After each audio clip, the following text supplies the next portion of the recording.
And it's now or never for England's cricketers on day one in Adelaide. We're going to get the Australian perspective now with Aussie journalist Bharat Sundaresan. Good morning, Bharat. How are you? I'm doing very well, Sam. Thank you. It's a hot day here in Adelaide. The summer has come late to our parts. This is how hot it is, right? As you can see, hair wash days are very important for me.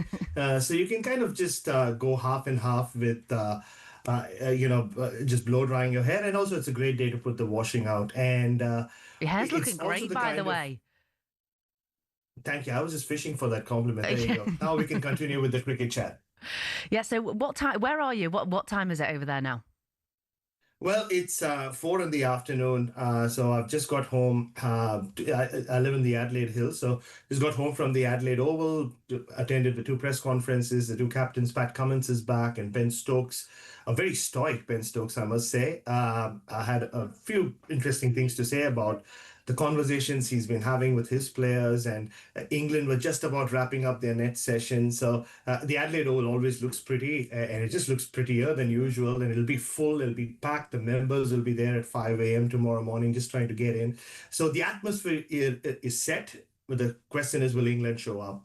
Yeah, I was going to ask about the atmosphere, of course. We're a few days on from those tragic, terrible attacks at Bondi. How has that affected the players, and teams for both sides ahead of the third test? No, I mean, it's weird, right? Like when you live in a country like Australia, you see terror all around us. That's just the reality of our world, sadly, but it always feels far, far away. And for these horrific scenes to have played out in Australia, and that too, at a place like Bondi Beach, where anyone who's ever visited Australia, or even those of us who live here, you just go there all the time. And Pat Cummins lives next door to Bondi Beach, and he spoke about how he takes his kids there all the time.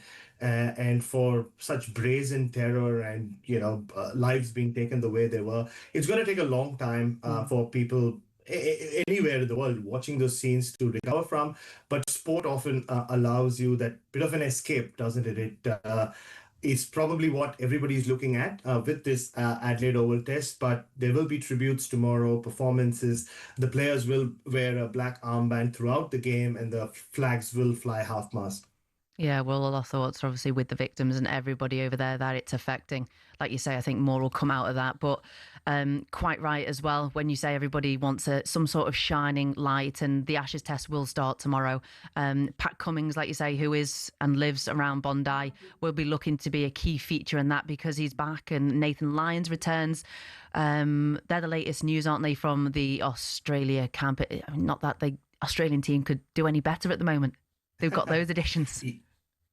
I know, right? I mean, they're 2-0 up with replacement players, if you want to put it that way. I mean, Michael Neser and Brendan Doggett both played a role. Michael Neser obviously starting with the 5-wicket haul in Brisbane.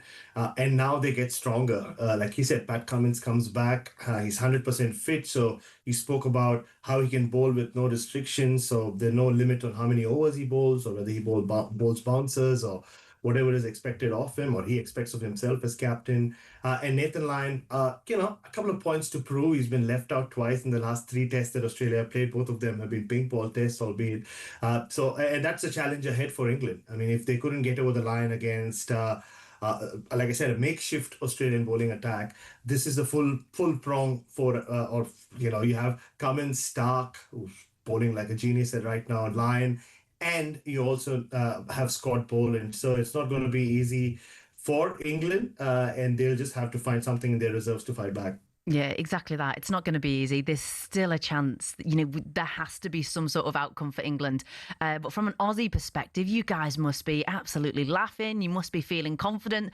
So with that in mind, what is your prediction for this game? Look, I've been living in Australia for a few years now, Sam, and the one thing I've realized is they all speak about, oh, there should be a competitive Ashes, and we want a competitive England team till they get here. And once they get here, it's like, finish them off 5-0. That's what we want. So, I mean, look, after everything that has been said about England and what they've done in between test matches, I personally would like them to show the fight that Ben Stokes want them to show, and makes this series interesting, but it looks like a tall order. Teams who come to Australia who fall behind rarely come back.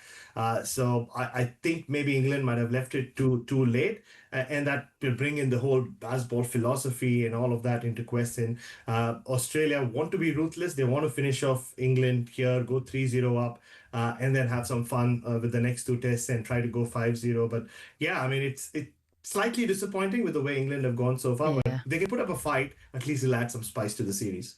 Well, we'll see how they go. We're all hoping for some Ben Stokes magic. But Bharat, thank you very much for joining us this morning, and have a nice afternoon over in Adelaide. Loads more build up to the third test on talkSPORT's cricket YouTube channel and the following on podcast feed.